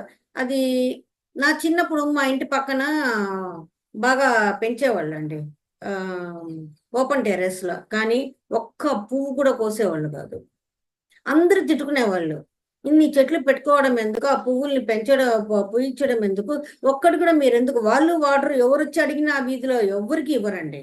వాళ్ళ ఇంట్లో వాళ్ళు వాడరు, ఆ వీధిలో ఎవ్వరికి ఇవ్వరు, అందరూ తిట్టుకునే వాళ్ళే. నాకు అప్పుడు అర్థమైంది వాళ్ళు అసలు ఎందుకు పెంచినారు. అవన్నీ చూడటానికి బాగుంది కాబట్టే కదా వచ్చి అడిగారు. ఈ రోజు మనం ఆ పువ్వు కోసేస్తే రేపు ఎవరైనా వచ్చి చూసినప్పుడు ఆ ఆనందం వాళ్ళకు దక్కదు కదా. వాళ్ళకు ఆ రోజుట్లో అది తెలిసింది, కానీ మనకు తెలియదు కాబట్టి అప్పుడు తిట్టుకున్నాము. ఎప్పుడైనా కానివ్వండి, ఆ చెట్లు ఆ గ్రీనరీ మధ్య ఉన్నప్పుడు మనకు ఆ ప్రకృతి సౌందర్యంలో మనం ఎంత బాగుంటామో, మనకు తెలియకుండానే మన మనసులో మనకు తెలియని ఒక మృదుత్వం వస్తుంది. మన లోపల ఉన్నటువంటి కోపం, అసహనం అన్నీ పోతుంది. ఏదో నమ్మకం, విశ్వాసం వస్తుంది. ఈ ప్రకృతిలాగే మనము బాగుంటాము, మన జీవితము బాగుంటుంది అని. కానీ ఎప్పుడైతే ఈ పువ్వులతో ఉన్న ఈ ఫ్లవర్ గార్డెన్ అనేది మనం ఎప్పుడైనా సరే ఏదో ఒకటి, గడ్డి పూలైనా కానివ్వండి, అది చూసినప్పుడు మనకు తెలియకుండానే మన పెదవుల మీద ఒక చిరునవ్వు అన్నది వస్తుంది. మన లోపల తెలియని మార్పు జరుగుతుంది, ఆటోమేటిక్ గా జరుగుతుంది. అందుకోసమే ప్రకృతిలో ఈ చెట్లు అనేది కావాలి, ముఖ్యంగా పూల చెట్లు అనేది కావాలి. ఈ పువ్వుల చెట్లు ఉన్నప్పుడు మనలో జరిగే మార్పుని ప్రతి ఒక్కరూ తీసుకోవాలి. కేవలం మనం పువ్వుల్ని తుంచేసినాం అనుకోండి, అది ఏ పర్పస్ కోసం అయితే ఆ ప్రకృతిలో అది పూయబడిందో అది తక్కిన వాళ్ళకు దొరకకుండా పోతుంది. మనం దాన్ని తినేటట్టయితే సరి, మనమేమో తినము, కేవలం అందం కోసం, పైగా భగవంతుడికి పూజ కోసం అంటున్నాము. అది నువ్వు సృష్టించింది కాదు, భగవంతుడు సృష్టించిందే. భగవంతుడి సృష్టిలో ఆయన సృష్టించిన దాన్ని ఆయనకే ఇచ్చి, ఓ ఇదేదో నేను మీకు ఇస్తున్నానండి. ఇది ఎట్లా ఉంటుందంటే, భర్త సంపాదించి ఇంటికి తీసుకొచ్చి ఇచ్చాడు, దానిలోంచి భార్య మళ్ళీ ఇదిగోండి ఈ రోజు మీ టీ డబ్బులు అని చెప్పి ఒక 20 రూపాయలు ఇస్తే ఎట్లుంటుంది. నేనే మీకు ఇచ్చాను, నేను ఇవ్వడం ద్వారా మీరు 2 టీలు తాగుతున్నారు రోజు అంటే అది ఎంత హాస్యాస్పదమో, ఇది కూడా అంతే హాస్యాస్పదం. మరి భగవంతుడు సృష్టించిన దాన్ని భగవంతుడికి ఇస్తున్న, భగవంతుడు నిన్ను కూడా సృష్టించాడు, మరి నిన్ను నువ్వు సమర్పించుకో. అదే కదా నిజమైన భక్తి. మనల్ని మనం సమర్పించుకోవడమే భక్తి. నేను ఈ ధ్యానానికి రాకముందు కాస్త నాలాయ దివ్య ప్రబంధం చదువుకొని కాస్త భక్తి మార్గంలో ఒక 5 ఏళ్ళు ఉన్నాను. అన్నిట్లోకి ఈజీ అయింది ధ్యానమేనండి. ఆ ధ్యానంలో 120 రకాల ధ్యానంలో మిగ అత్యంత సులభమైంది శ్వాస మీద ధ్యాస. ఎందుకంటే సర్వ సమర్పణ అన్నది అంత ఈజీ కానే కాదు. మనిషి అంటే ఎవరు? Body, mind, ego. మన శరీరాన్ని మనం మర్చిపోలేము, మన మైండ్ని మనం కంట్రోల్ చేయలేము, మన ఈగోని దాన్ని వదులుకోలేము. ఈ మూడు వదులుకుంటేనే కానీ మనం అక్కడ భగవంతుడికి మనం సర్వ సమర్పణ చేసుకోలేము. అందుకే అది అంత కష్టమైన మార్గం కాబట్టే భక్తి మార్గంలో మోక్షాన్ని పొందినటువంటి వాళ్ళు కేవలం వేళ్లపైన మాత్రమే లెక్క పెట్టవచ్చు. ఎందుకని అందరికి సాధ్యం కావాలంటే సాధ్యం కాదు. కానీ ముక్తి మోక్షం అన్నది ఈ భూమి మీద పుట్టినటువంటి ప్రతి ఒక్కరికి ఉండి కావలసిందే. అది అందరూ పొందవలసిందే. అది పొందితే కానీ ఈ భూలోకం నుంచి మనకు ఈ విడుదల అన్నది లేదు. మనం ఇక్కడి నుంచి రిలీజ్ కాకపోతే జనన మరణ చక్రంలో ఇంకా ఎట్లా తిరుగుతూ ఉంటాము. ఒకప్పుడు అంటే తామర తంపరగా వచ్చి ఇక్కడ పుట్టేశారు. ఇప్పుడు ఏంటో భూమి 5th డైమెన్షన్ పోతుంది, ఎనర్జీ షిఫ్ట్ మారుతుంది. ఇక మీదట ఇక్కడ జన్మ తీసుకునే దానికే చాలా కష్టం అవుతుంది. అక్కడ ఆల్రెడీ పెద్ద క్యూ ఉంది. ఆ తర్వాత మీకు ఎప్పుడు అవకాశం వస్తుంది అంటున్నారు. అంటే సైంటిఫిక్ గా ఇన్ని విషయాలు తెలియకపోయినా లాజికల్ గా తెలిసిన విషయం ఏంటి, అప్పట్లో వాళ్ళు 12 మంది 16 మంది సర్వసాధారణంగా కన్నారు. ఏదో మన దగ్గరికి వచ్చేసరికి మనం అన్నల తమ్ముళ్ళు ఒక 4 అన్నట్టు ఉండేవాళ్ళం. మనమే 2 కంటున్నాం, మన తర్వాత ఒకరినే కంటున్నారు. ఇప్పుడు పరిస్థితులు అసలు పిల్లలు కావాలా, పిల్లల్ని కనాలా, మేమే మా ప్రొఫెషన్ లో ఇంత అతలకుతలం అవుతుంటే మళ్ళీ ఇంకొక బిడ్డను తీసుకొచ్చి అదంతా ఎవరు పడతారని చెప్పి ఇంకా కాదనుకోలేక ఒక్కరిని కంటున్నారు. సో 12, 16 నుంచి ఆల్రెడీ మనం 1కి వచ్చాం. ఇక్కడ ఎటు అవకాశాలు తగ్గిపోతున్నాయి. పైగా మళ్ళీ ఇంకొక జన్మ అంటే అది ఎప్పటికి అవకాశం వస్తుందో ఏమిటో తెలియదు. లేదు మీలాంటి వాళ్ళకంతా ఇంకొక గ్రహాన్ని సృష్టించున్నారు, మీరు ఆ గ్రహానికి అసలు ఈ గోలంతా ఎందుకబ్బా. మనకేదో ఇప్పుడే దీని ఆఖరి జన్మ చేసుకునే ఒక అవకాశం ఉంది. ఇప్పుడు విశ్వంలో మనకొక ఆ అంటే డిస్కౌంట్ మరి ఇచ్చిన్నారు. ఈ జన్మని ఆఖరి జన్మ చేసుకోవచ్చు. మీకు ఎంత కర్మ అకౌంట్ ఉన్నా అన్నిటినీ ఈ జన్మలో తీర్చేసుకోవచ్చు. మీరు మంచిగా ధ్యానం చేసి మీ ఆత్మజ్ఞానాన్ని అలవర్చుకొని మీరు ఏదైతే నేర్చుకున్నారో దాన్ని మీ నడవడికలో పెట్టుకొని మీకు వల్లైనంత మీరందరికీ తెలిపిస్తే మీకు మనకు లాటరీ కొట్టొచ్చు. ఇదే ఆఖరి జన్మ అన్నదానికి. సో ఎందుకు ట్రై చేయకూడదు? సో అన్ని రకాలుగా చూసుకున్నా, ఏ మార్గంలో చూసుకున్నా ధ్యాన మార్గమే గొప్పది. ఈ అన్ని రకాల ధ్యానంలో మరలా ఆనాపానసతి ధ్యానమే గొప్పది. ఇక్కడ రూల్స్ రెగ్యులేషన్స్ ఏమీ లేవు. పైగా అందరూ అర్హులేని అన్నారు. ముక్కుంటే చాలు నువ్వు ధ్యానం చేయొచ్చు. ముక్కుంటే నీకు శ్వాస ఉంటుంది, శ్వాస ఉంటే నువ్వు బతుకుంటే నువ్వు చేయొచ్చు. ఇంతకన్నా సింపుల్ గా అందరికి ఎలిజిబిలిటీ అని చెప్పిన వాళ్ళు వీళ్ళే. రెండోది ఈ సమయంలోనే చెయ్యాలి, ఇలానే చెయ్యాలి, ఇట్లా చెయ్యాలి, అట్లా చేయాలి, ఇన్ని నిమిషాలు చేయాలి అంతా ఏం లేదు. మీరు 24 hours కూర్చోండి, లేదా 365 రోజులు ధ్యానంలో కూర్చోండి, ఎంతైనా చేసుకోండి అని చెప్పి ఇక్కడ మనకి ఏ రూల్స్ రెగ్యులేషన్స్ పెట్టలేదు. అంత గేట్లు అంటే డ్యామ్ గేట్లు తీసేసినట్టు వదిలేశారు. అంటే అందరూ చెప్తారు బ్రహ్మ ముహూర్త కాలంలో చెయ్యాలి అని. బ్రహ్మ ముహూర్తంలో చేయలేని వాళ్ళంతా ఉంటారు. వాళ్ళందరూ ఎంత బాధపడతారు. ఇప్పుడు పాల వ్యాపారం చేసేవాళ్ళు, కూరగాయల వ్యాపారం చేసేవాళ్ళు, మార్కెట్లో ఉండేవాళ్ళు, ఇంకా ఎంతో మంది న్యూస్ పేపర్స్ వేసేవాళ్ళు, వీళ్ళంతా పొద్దున ఆ టైంకే వాళ్ళు పనిచేస్తారు. ఆ తర్వాత 10 తర్వాత వాళ్ళు ఫ్రీ అవుతారు. సో బ్రహ్మ ముహూర్తంలోనే ధ్యానం చేయాలి అంటే ఇటువంటి వాళ్ళంతా ధ్యానానికి రాకుండా పోతారు కదా. ఇది పత్రికారు చేసినట్టు మహా మేలు. 24 గంటలు మనదే. 24 గంటల్లో మనం ఎప్పుడైనా ధ్యానం చేసుకోవచ్చును. ఇకపోతే చీకట్లో కూర్చొని చేయాలి అంటే అది ఫస్ట్ ఇనిషియల్ స్టేజ్. ఇకపోతే మీరు బ్రహ్మముహూర్త ధ్యానంలో చేసినప్పుడు కాస్త మీకు ఆ స్థితి ఒక 5 నిమిషాలు తొందరగా రావచ్చేమో. మునిగిపోయిందైతే ఏమీ లేదు, తర్వాత కూడా చేసుకోవచ్చు, ఎప్పుడైనా చేసుకోవచ్చు. ఇకపోతే కొంతమంది అసలు రాత్రిపూట ధ్యానం చేయడం ఏంటి? పత్రికారు ఏం చెప్తారు? సమయమే లేదని చెప్పవద్దు, మీకు నిద్రపోవటానికి సమయం ఉంది. ఆ నిద్రపోయే సమయంలో 1-2 గంటలు త్యాగం చేయండి. 6 గంటల నిద్ర అనేది ఒక 4 గంటలు నిద్రపోండి. 8 గంటల సేపు నిద్రపోయేది 6 గంటల సేపు నిద్రపోండి. కనీసం రాత్రి 1 గంట చేయండి, పొద్దున నిద్రలేసే ముందు 1 గంట చేయండి, లేదా ఒక 2 గంటలు ఎప్పుడో ఒకప్పుడు మీ సమయము మీరు వినియోగించుకుంటే ఉంటుంది అని. అంటే రాత్రిపూట ధ్యానాలంటే చాలా మంది భయపడేవాళ్ళు. రాత్రిపూట చేసే సాధనలంతా కాస్త మంచి సాధనలు కాదు. అది ఏదో భూత పేద పిశాచాలకు లేకపోతే వేరే ఏ విధమైన కల్టుకు సంబంధించిందో చాలా అపోహలు ఉంటుంది. అవంతా ఏం లేదు. రెండోది మీరు బాసింపట్లు వేసుకునే కూర్చోవాలి, నడుము నిటారుగా పెట్టుకోవాలి, వెన్నుముక ఇలాగే ఉండాలి. అవంతా ఏం చేస్తారు? స్థిర సుఖ ఆసనం అన్నారు. అది అన్నట్లోకి హాయి అయింది. మీరు మంచాల పైన అయినా కూర్చొని నిద్ర లేస్తే అట్లే మంచం పైన కూర్చొని అమ్మో ఇది చాలా పవిత్రమైంది, మంచం పైన చేయడం ఏంటండి అని అంటారు కొంతమంది. ఒకటే అడుగుతారు సారు, ఇది అపవిత్రం, మంచం ఎట్లా అపవిత్రమైంది, ఏం చేసేస్తావు ఆ మంచం పైన? అది ప్రకృతి సహజంగా జరిగేదే, అటువంటిది ఒకటి జరిగితేనే నువ్వు ఈ భూమిపైకి వచ్చావు.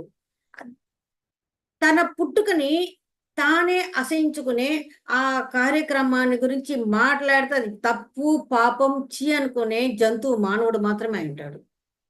వేరే ఏ జంతువు కూడా అట్లా నువ్వు పాపిగానే పుట్టావనో నువ్వు పాపం చేసావనో ఒక పక్క లేదు కాదు దాని గురించి మాట్లాడకూడదు అంటారు, మళ్ళీ దానికోసమే వెంపర్లాడుతూ ఉంటారు. ఈ డ్యూయల్ రోల్ ఎందుకు?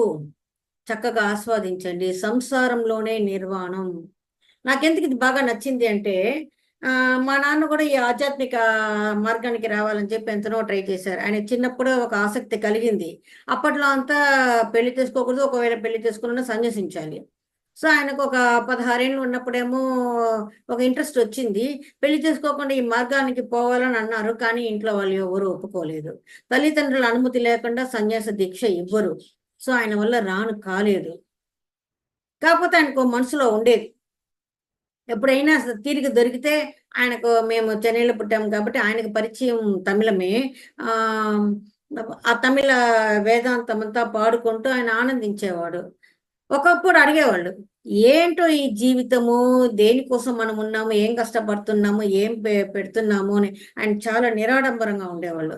కాకపోతే మా నాన్నగారు కోటీశ్వరులు, కానీ బాగా నిరాడంబరంగా ఉండేవాళ్ళు. మామూలుగా ఒక కాటన్ పంచ కట్టుకునేవాళ్ళు, జరీ వేసిన పంచ కూడా కట్టుకునేవాళ్ళు కాదు. నగలు బంగారం అంటే ఏది ఉండదు ఆయన ఒంటిపైన, కానీ అందరికి అన్ని కొనిస్తారు, అందరూ అన్ని వేసుకుంటారు. ఇంకా చెప్పాలంటే మా caste లో మగవాళ్ళు కూడా బాగా రెడీ అవుతారు ఆడవాళ్ళకన్నా అన్యాయంగా. కానీ మా నాన్న ఇవన్నీ ఏది లేకుండా ఉండేటప్పుడు ఆయన చూస్తున్నప్పుడు అప్పుడు అర్థం కాలేదు. అంటే ఆయనకు లోపల ఆధ్యాత్మికత అన్నది ఉన్నది, కానీ ప్రాక్టికల్గా ఆయన వల్ల రాను కాలేదు. అప్పట్లో సంసారంలో నిర్వాణం అన్నది లేదు. కానీ ఈ రోజు మనకు సంసారంలో నిర్వాణము సాధ్యమేనని పత్రికారు తీసుకురావడం ద్వారా గృహిణులు కూడా ఎంతో మంది రావటానికి వీలయ్యింది. అది ఇక్కడ ప్లస్ పాయింట్. ఎప్పుడైనా మనం అనుకున్నామా, ఏదో ఇంట్లో కూర్చొని ఇప్పుడు ఏదో మీరు మ్యూజిక్ పెట్టారు, గంట ధ్యానం చేసినప్పుడు హాయిగా థర్డ్ డే ఉండేవాళ్ళు, ఇతర లోకాలని చూడొచ్చు, ఎంతో మాస్టర్స్ని కనుక్కోవచ్చు, ఇంట్లో ఉండి ఇదన్నీ మనం సాధించుకోగలము అని చెప్పి మనం ఎప్పుడైనా అనుకున్నామా? ఈరోజు ఇంట్లో కూర్చొని మనం అమెజాన్లో తెప్పించుకుంటున్నాం, జొమాటోలో తెప్పించుకుంటున్నాం అంటే అదేదో చాలా పెద్ద గొప్ప మార్పు, మనకు ఎంత లైఫ్ ఈజీ అయిపోయింది, పైసలుంటే చాలు ఇల్లు కదలకుండా అన్నీ చేసేసుకోవచ్చు, ఒక టైలర్ దగ్గరికి పోవాల్సిన పని లేదు, అంతా ఆన్లైన్ ఆన్లైన్ అని ఇంతగా ఎదిగింది అంటున్నాం. కానీ యాక్చువల్గా ఇంట్లో కూర్చొని పరలోకాలని, పరలోక జ్ఞానాన్ని, ఆత్మ జ్ఞానాన్ని, ధ్యానాన్ని మనం ఎప్పుడైనా ప్రాక్టీస్ చేసి ఇంత మనం తెలుసుకోగలమని చెప్పి ఎప్పుడైనా అనుకున్నామా? అసలు జూమ్ వచ్చిందే మన కోసమేమో.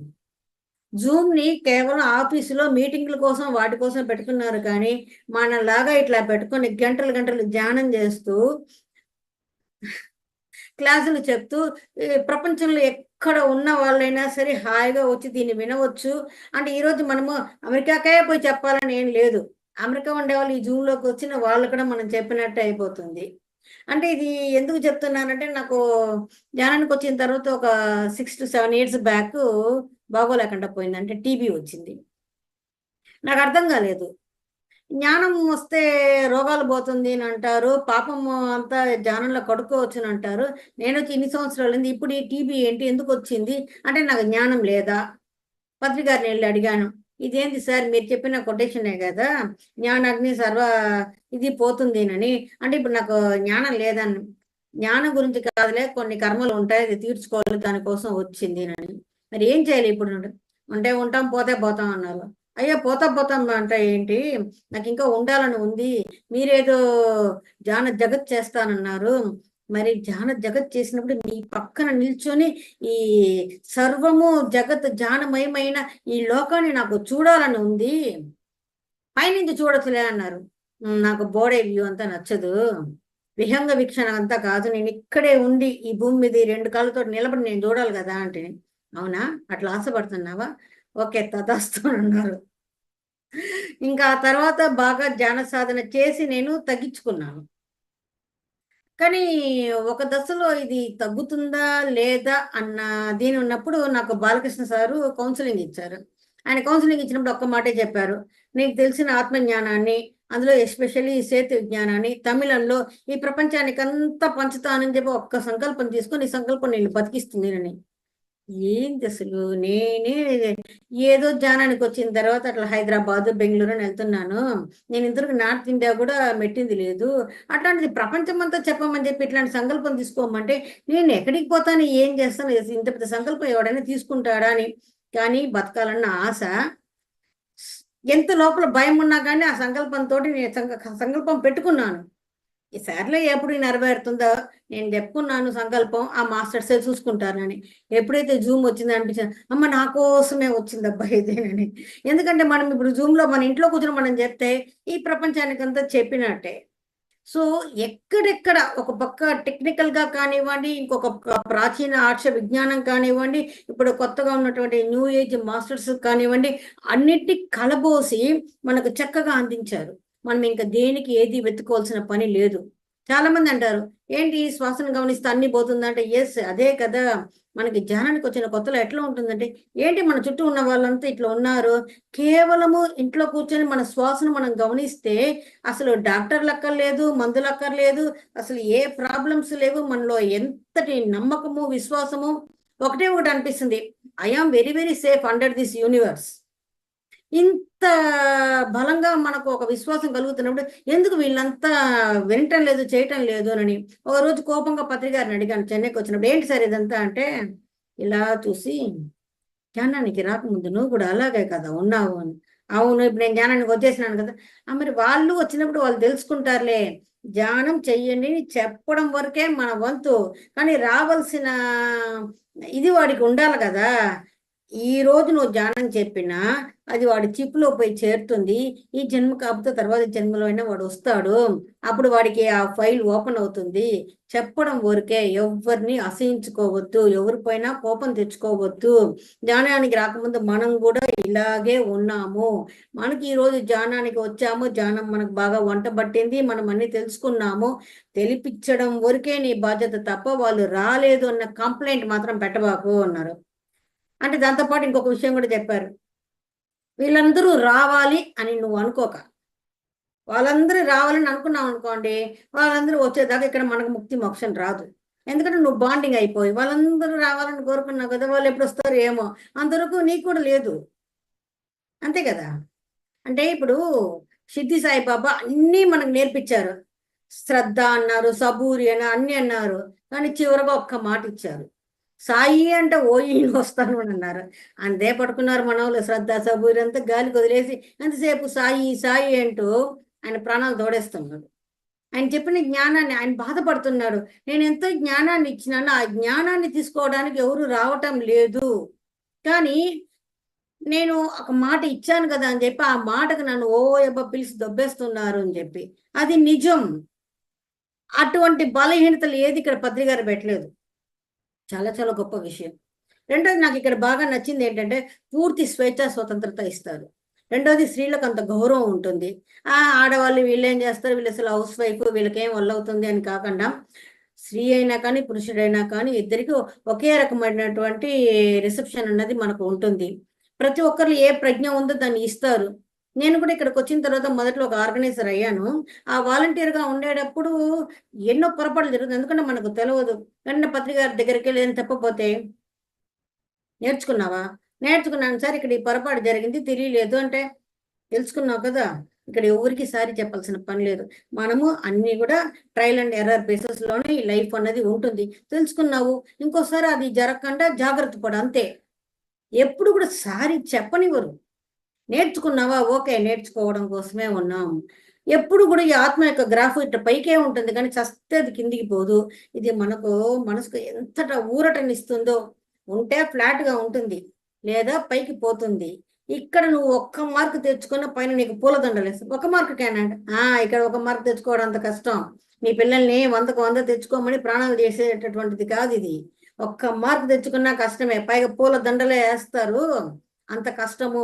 ఇది ఫ్లాట్గా ఉంటుంది కానీ కిందికి పోతున్నప్పుడు ఊరట కలుగుతుంది. రెండోది, మనం ఎన్నో పురాణాలు ఇతిహాసాలు అన్ని చదువుతాము. శాపం ఇస్తారు కదా, నువ్వు కుక్క అయిపోతావు, నువ్వు బల్లి అయిపోతావు, నువ్వు కప్ప అయిపోతావు, నువ్వు మొసలి అయిపోతావు అని ఎక్కడో ఉంటుంది. మనం ఈ మానవ జన్మకు వచ్చాం కదా తిరిగి. ఒక్కసారి ఈ సైకిల్లో నువ్వు మానవ జన్మకు వస్తే తిరిగి దానికి పోవడం అన్నది 99.99, అసలు 100% అనే చెప్పొచ్చు. చాలా ఎక్స్ట్రీమ్ పరిస్థితులు, ఎవరికో కోట్లలో ఒక్కరికి ఏదో ఒక కారణం వల్ల అట్లా పోవడం అన్నది ఉంటుందే తప్ప తిరిగి నువ్వు జంతు జన్మకు పోవాల్సిన అవసరం లేదు. అది కూడా మనకి ఎంతో రిలీఫ్ని ఇస్తుంది. ఓ అబ్బాయి ఇంకా మీట అటువంటి జన్మలంతా ఏది లేదు. రెండోది, ఇక్కడ ఎప్పుడైతే ఆ బేబీ సోల్, ఇన్ఫాంట్ సోల్ చెప్తూ ఎప్పుడైతే మీరు విముక్తాత్మ అన్న ఒక స్థాయికి వస్తారో అప్పుడే మీరు, ఆ తర్వాత అంతకుముందు ఎన్ని సాధనలైనా చేసి ఉండొచ్చును, అప్పుడే మీరు పిఎస్ఎస్ఎంలోకి అడుగు పెట్టగలరు. మీరు ఎంతో పుణ్యం చేసుకుని ఉంటేనే కానీ నా ఎడమ కాలి చిటికిన వేలి గోరును కూడా మీరు తాకలేరు అని అన్నారు. నాకు అర్థం కాలేదు.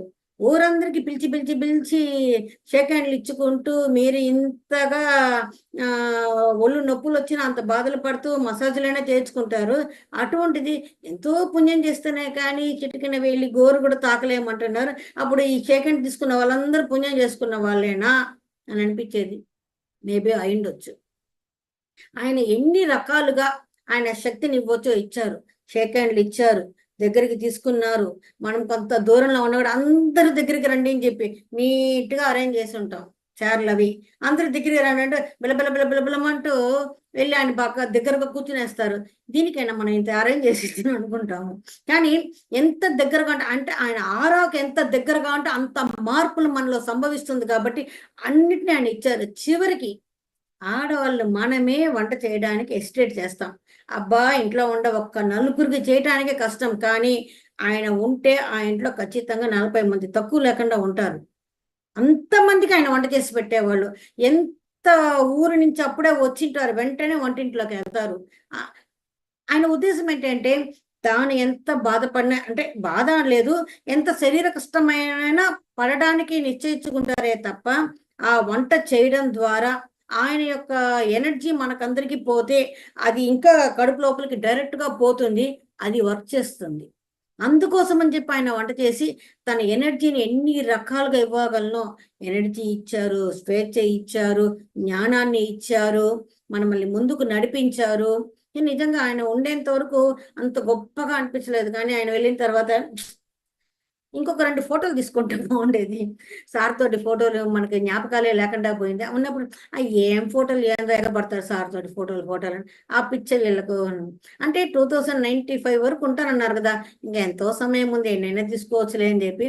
ఇప్పుడు వెళ్ళిపోయిన తర్వాత కొంత అనిపిస్తుంది, మనం ఇంకా అర్థం చేసుకుంటే బాగుంటుందేమో, మనం ఇంకా తెలుసుకుంటే బాగుంటుందేమో, మనం ఇంకా ఎక్కువ మెలిగింటే బాగుంటుందేమో, ఇంకా చేయాల్సింది ఉంది కదా అని. కాకపోతే ఒకటి మాత్రం నిజమండి, ఆయన వెళ్ళారంటే ఫిజికల్గా వెళ్ళారు, కానీ పూర్తిగా ఇక్కడ ఎవరైతే దీనికోసం పనిచేస్తున్నారో ప్రతి ఒక్కరిని ఆయన గమనిస్తూనే ఉన్నారు, ప్రతి ఒక్కరికి సాయం చేస్తూనే ఉన్నారు. ఆయన మనం చూడలేకపోతున్నాం, కానీ ఆయన మాత్రం మనల్ని బాగానే చూస్తున్నారు, పట్టించుకుంటున్నారు. ఇది మాత్రం తథ్యం.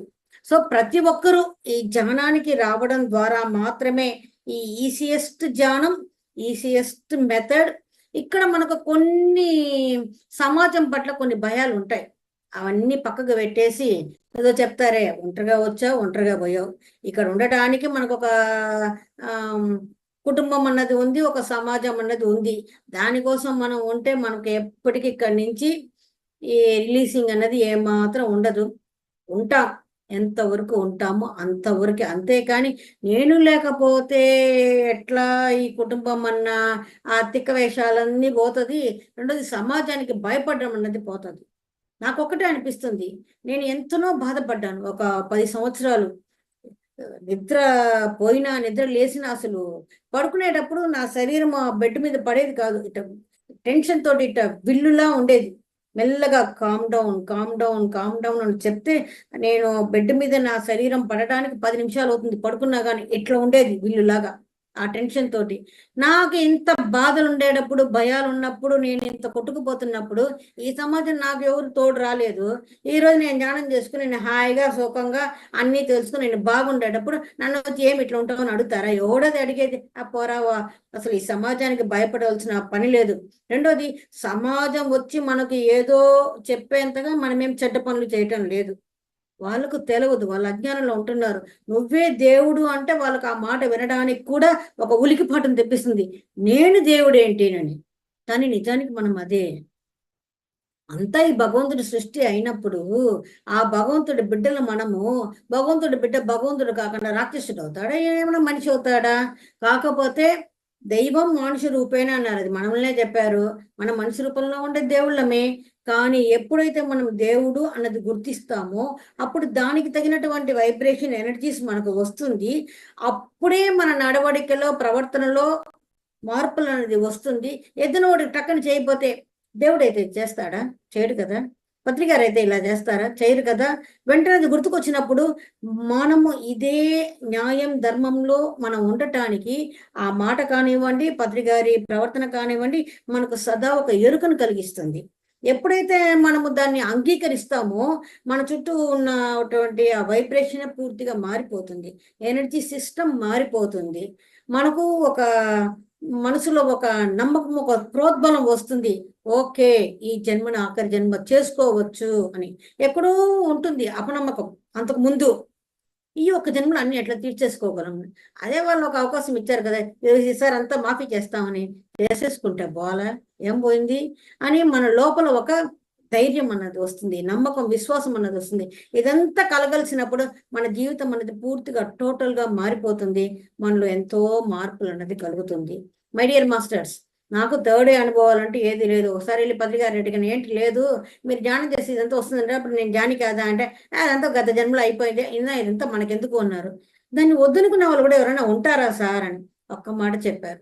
పై లోకాలు ఉన్నాయి, పైన మాస్టర్స్ ఉన్నారు, అక్కడ జ్ఞానం ఉంది, నువ్వు అక్కడి నుంచే వచ్చావు, కానీ ఇప్పుడు భూమి పైన ఉన్నావు. ఇప్పుడు ఇక్కడ ఏం చేయాలో దాన్ని ఆలోచించు. ఆ పైగా ఉండేదాన్ని పైకే పెడతాము, కింద ఉన్నప్పుడు దీనే చూసుకుంటామని నువ్వే సంకల్పం పెట్టి తీసుకొని వచ్చావు. కాబట్టి ఇప్పుడు ఇది నీకు అవసరం లేదు. రెండోది కూడా అర్థమైంది. థర్డ్ ఏంటంటే చూడడం మాత్రమే కాదు, ఇంట్యూషన్ కావచ్చు, మన లోపల అనిపించడం కావచ్చు, ఇవన్నీ కూడా థర్డ్ ఐ కిందే లెక్క అన్నప్పుడు అమ్మ నాకు కూడా థర్డ్ ఐ ఉంది అని ఒక మనసుకు ఒక ఉపశాంతి కలుగుతుంది. సో నాదన్నీ కూడా జీవితంలో తీసుకున్నటువంటి మార్పులు. ఆ మార్పుల ద్వారా భర్త కూడా ధ్యానానికి వచ్చారు. మొదట నేనంతా ధ్యానం చేయను, నువ్వు చేసుకోవద్దు, నీకు అవసరం, నాకు వద్దు అని అన్నాడు. కానీ ఎప్పుడైతే పత్రికని ఫస్ట్ టైం చూసారు పూర్తిగా మారిపోయారు. గురువు అంటే ఇట్లా ఉంటారేంటి, ఏంటి డాక్టర్ గారు అంటే భుజం పైన చేసుకుని మాట్లాడేసరికి ఆయన పూర్తిగా కరిగి నీరయ్యాడు. సార్ అదేదో చిటక నాకు నేర్పిస్తే నేను కూడా నా భర్తని వలలో వేసుకొని ఉండొచ్చు కదండి. నేర్పిస్తారా, అంత ఈజీయా? ఏం సార్ మీరు ఆడవాళ్ళని బుట్టలు వేస్తారు అనుకోండి, మొగలు తేడా లేదు, బుట్టంటే వేస్తే నేను ప్రతి ఒక్కడికి వేస్తాను, ఆడ మగ తేడా లేకుండా వేస్తాను. పడ్డావు కదా బుట్టలో, నీకు తెలియదా అన్నారు. నేనంటే స్త్రీ కాబట్టి పడ్డాను, పురుషులు కూడా వేస్తారని అనుకోలేదు కదా అంటే, తేడా లేకుండా అందరికీ వేస్తానులే అన్నారు. సో నా అనుభవాలంతా కూడా నేను ధ్యానానికి వచ్చినప్పుడు దేనికైతే భయపడ్డానో, ఎంత టెన్షన్ ఫీల్ అయ్యానో, ఎట్లా ఉన్నానో అదన్నీ పోగొట్టుకొని ఒకే ఒక మాట, I am safe under this universe. నిజంగానే ఎప్పుడైతే ఆ భావన వచ్చిందో ఆటోమేటిక్గా లైఫ్ అంతా మారిందండి. లైఫ్ మారిందంటే అదే భర్త, అదే సంపాదన, స్టేటస్ అంతా ఏం మారలేదు. పిల్లలు చక్కగా చదువుకుంటున్నారు, వాళ్ళకి కావాల్సిన చదువులు వాళ్ళు చదువుకున్నారంటే, పెద్ద అమ్మాయి ఇంజనీరింగ్ చదివింది, రెండో అమ్మాయి సిఏ చదివింది, మూడో అమ్మాయి ఎంసీఏ చదివింది. వాళ్ళ చదువులు వాళ్ళు చదువుకుంటూ వాళ్ళకి కావాల్సిన లైఫ్ పార్ట్నర్ని వాళ్ళే పెద్దవాళ్ళు ఇద్దరు ఎత్తుకున్నారు. మా పెద్ద అమ్మాయి శాలిని బుద్ధ పిరమిడ్ వ్యాలీలో ఉంటుంది, అందరికీ తెలిసే ఉంటుంది. అట్లా ఇప్పుడు భయం లేకుండా ఉన్నాం. రెండోది నాకేంటంటే, మరి ధ్యానానికి వచ్చిన తర్వాతే నేను నిజంగా శాంతిగా ఉండగలుగుతున్నాను. మరి నాకు ఈ సొసైటీ ఇంత ఇచ్చింది పిఎస్ఎస్ఎం, తిరిగి నేనేమి ఇవ్వాలి పిఎస్ఎస్ఎంకి? అందుకే ఇప్పుడు నాకు 60th ఇయర్, 60 ఏళ్ళు వచ్చింది. ఇంకా కూడా ఈ సమాజంలో కూర్చొని ఇదే జీవితం జీవించడం ఇష్టం లేదు. ఒక ఆశ్రమానికి వెళ్ళి అక్కడ సర్వీస్ చేసుకుంటూ ఉండాలి అని తమిళనాడులో ఒక మెగా పిరమిడ్ రాబోతుంది. అదే అగత్యర్ ధ్యాన పిరమిడ్ క్షేత్రం మన వెల్లూరు దగ్గర ఉంటుంది. అక్కడికి వెళ్ళిపోవాలి. ఈ సంవత్సరాంతానికి నేను అక్కడికి వెళ్ళిపోయి అక్కడే ఉండి అక్కడే సర్వీస్ చేసుకుంటూ పత్రికారు అది నాకు చెప్పిన పని. చివరిగా ఆయన నాకు ఇచ్చినటువంటి అసైన్మెంట్ అది. ఖచ్చితంగా అప్పటికి మాట ఇచ్చినాం పత్రికారికి, ఆ మాట నిలబెట్టుకోవడానికి ఇంకా అక్కడికి వెళ్ళి అక్కడే ఉండి చేసుకోవాలి అని చెప్పి. Thank you my dear masters. ఈరోజు మరి నా అనుభవం అంటారా, జ్ఞానం అంటారా, అది నా గోడంతా విన్నారు కూర్చొని. Thank you very much.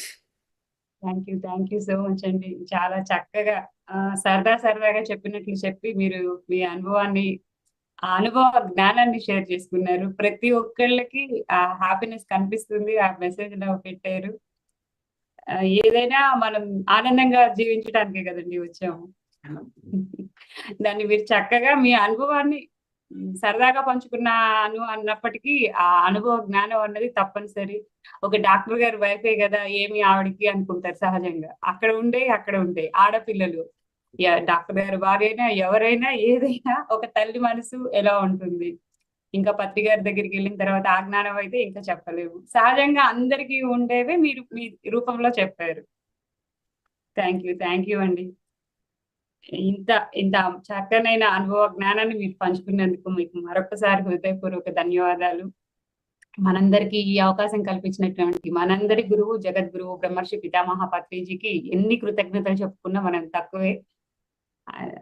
పత్రి అమ్మకి ఇద్దరికి వారు చూపిన మార్గంలో మనం వెళ్తున్నాము. మనందరం కూడా అలాగే అందరికీ మార్గదర్శకంగా ఉండాలి. ఇంకా చెప్పాలంటే thank you so much madam. Friends, అవకాశానికి థ్యాంక్ యూ ఫ్రెండ్స్. మనం ఇప్పటికి మన పిఎంసి డిజిటల్ 3000 సబ్స్క్రైబర్స్ కి చేరుకున్నాము. అందరికి శుభాకాంక్షలు, ధన్యవాదాలు. మనం ఇలాగే మన అందరం ముందుకి వెళ్దాము. చక్కగా ఇలాంటి మాస్టర్స్ రోజు మనకు వస్తూ ఉన్నారు. వారి అమూల్యమైన జ్ఞానాన్ని తీసుకుంటూ, అది తీసుకున్న దాన్ని మనం మన సాధన ఎంత పెంచుకొని మనం ఇంప్లిమెంట్ చేసుకుంటున్నాము అనేది ప్రతి ఒక్కళ్ళు మన పర్పస్ మనం తెలుసుకొని, ఇప్పుడు మేడం ఇన్ని సంవత్సరాలు ఇదంతా ఒక ఎత్తు అయితే, ఇప్పుడు చివరిగా తీసుకున్న ఆ నిర్ణయము, సార్ చెప్పిన అసైన్మెంట్ పూర్తి చేసుకోవాలి అనేసి, అలాగే మనవి కూడా మనకు తెలుస్తూ ఉంటాయి. కాకపోతే మనం ఇక్కడ దాన్ని పెట్టుకున్నప్పుడు. Thank you madam. Thank you friends. ఇప్పటి వరకు ఈ చూసిన వీడియోని తప్పనిసరిగా ఎవరో ఒకరికి, మన తెలిసిన వారికి తప్పనిసరిగా ఇది అవసరం అవుతుంది. దానిని మీరు ఎవరికి అవసరం అవుతుందో దాన్ని వారికి చేరవేయటం మన బాధ్యత. తప్పనిసరిగా అందరూ వీడియోని లైక్ చేయండి, షేర్ చేయండి. ఇంకా కొత్తగా చూస్తున్న చూడబోయేవారు మన ఛానల్ని సబ్స్క్రైబ్ చేసుకోండి. Thank you. మళ్ళా 11 గంటలకి స్వాధ్యాయ యోగంలో కలుద్దాం. అప్పటి వరకు సెలవు. నమస్తే. సర్వ ప్రాణికోటి సుఖినో భవంతు.